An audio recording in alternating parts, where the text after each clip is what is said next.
भगवान बिरसा मुंडा की 150वीं जयंती पर पीएम मोदी बिहार के जमुई में आयोजित जनजातीय गौरव दिवस कार्यक्रम में शामिल हुए, जहां उन्होंने आदिवासी समाज को एक साथ कई सौगात दिए।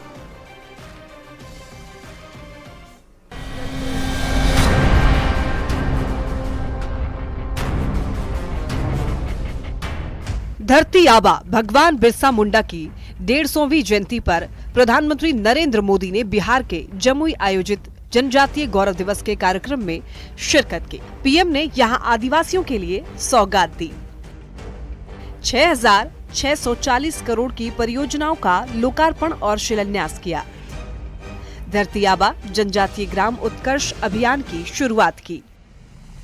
प्रधानमंत्री नरेंद्र मोदी ने कहा कि इतिहास में आदिवासी समाज को न्याय नहीं मिला, जिसे दूर करने का वो एक ईमानदार प्रयास कर रहे हैं।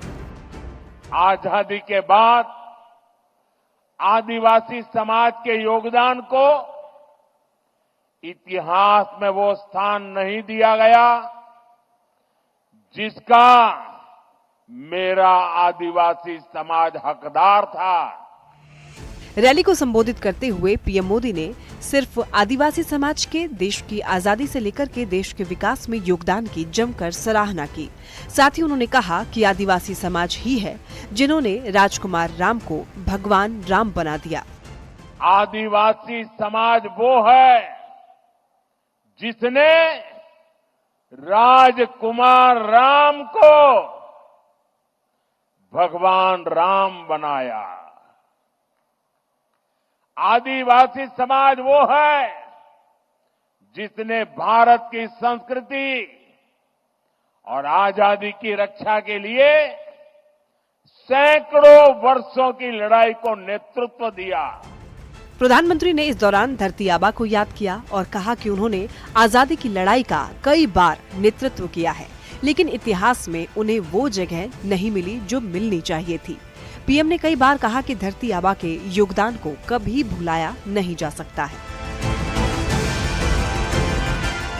Bureau report, news 18।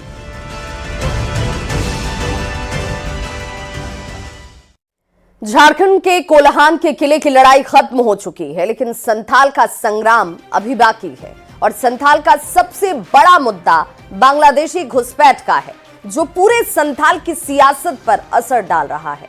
ऐसे में दूसरे चरण के चुनाव प्रचार में एनडीए सबसे ज्यादा घुसपैठ के मुद्दे पर ही हमलावर है, तो इंडिया अलायंस भी जवाब देने में पीछे नहीं है।